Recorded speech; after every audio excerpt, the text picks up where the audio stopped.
I used to describe my life with myself as a bird soaring over a huge lake that represents life. As I'm flying above the lake, I see people swimming, playing, diving, being with friends, experiencing everything it has to offer. But I'm just overhead, wings flapping furiously, rushing to get to the other side of the lake that I can't even see. And I don't know why. Every now and then I might dip a claw in testing the water, but then the fear would pull me back up. That was my life for a really long time. Just going through the motions, never truly feeling a part of anything. I always felt off, like I didn't fit in anywhere. I didn't know who I was. I would hear people say, life is good. And I was always so confused. What do you mean? It is? How? When? How do I get that? I think it's safe to say that most of us have felt detached in our life or like we're a fraud. Here's some things that I noticed about myself when I was living my inauthentic life. First of all, I was around for the invention of social media. Some of you probably do remember MySpace. The pictures on MySpace were all taken at weird angles. You would never get a whole headshot of somebody. It would be like an eyeball or, like a weird nose angle. Everything was very strange. It was just a piece of the puzzle. That's life on social media. Everyone, including myself, would post perfect life photos or the bad life photos. There really wasn't anything in between. I became this amazing pretender. I could fake having a good life with the best of them.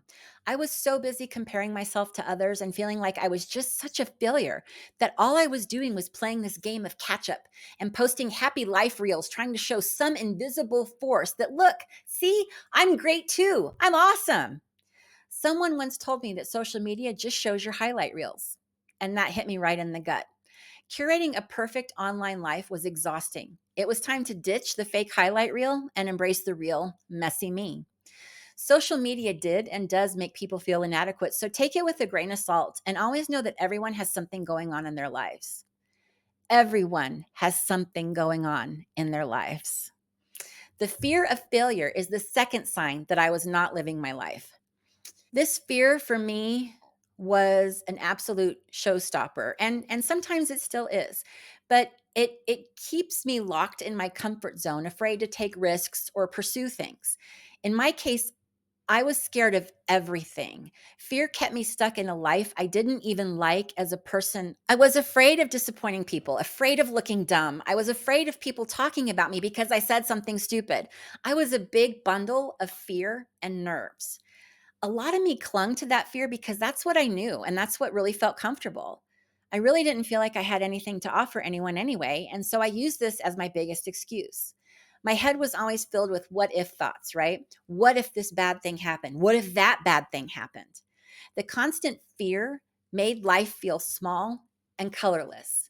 There was a constant underlying hum of anxiety, a feeling of opportunity slipping through my fingers, and I just generally felt like I was missing out, but on what I didn't know. I still hang on to some of those illogical fears, but that part of me has gotten so much better. My therapist used to throw the what if right back at me. So I would say, well, what if this happens? And she would say, okay, so what if you do look stupid? What then? And I realized that the what ifs were just blown up worst case scenarios that probably wouldn't ever even happen. And even if they did happen, I could absolutely handle it and move past it. I've also realized that sometimes my fear of doing something was just because I really didn't want to. Honestly, I was afraid to be honest with myself. Okay. So, for example, I had a great fear of traveling. Super great. Don't want to get on a plane, don't want to travel. What if I get lost? What if I get sick? What if I get robbed? I had a million what ifs. The fact is, I just don't want to. I like being home around my things with my life and my dog. I'm happy here. I don't have a burning need to go see the world, and that's okay. Embracing that was liberating. It allowed me to focus on experiences that truly spark joy for me, like spending quality time with friends and family here at home. If I want to do something, I find that I can much more easily work around my fear and go and do the thing. The last one on our list today is that relentless freaking voice in your head, that nagging inner critic that tells you that you're not good enough. Oh my gosh, I hate that bitch. all day, every day. Meh, meh, meh, meh, meh. She says things to me that I would never say out loud to or about anyone. That voice has told me that I'm unworthy, unlovable, unattractive. That little bitch has told me I'm stupid and that everybody sees it, that I'll never be any good at anything, that no one really loves me. It's all an act. God, so many things. At work, she would tell me, "Oh, that presentation was a disaster. Everyone knows that you're an absolute fraud." When I was trying to be social, she kicks in with, "Why did you say that? Oh my God, you sound so stupid. They think you're so boring." Even doing my art, I love doing art. And why bother? You're no good at it and you'll never be any good at it. Why even try? Right? You know that voice. You know her or him. I've learned to really challenge that negative self talk. When that little bitch starts telling me negative thoughts, I ask her where the evidence is. Where's the evidence that I'm unlovable because someone happens to love me?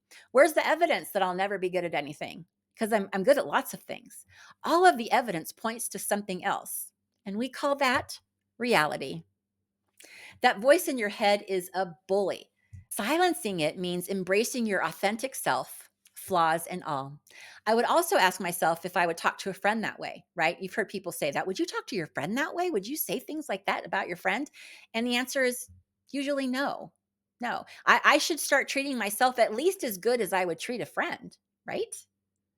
It takes time and practice, but slowly that negative voice starts losing its power.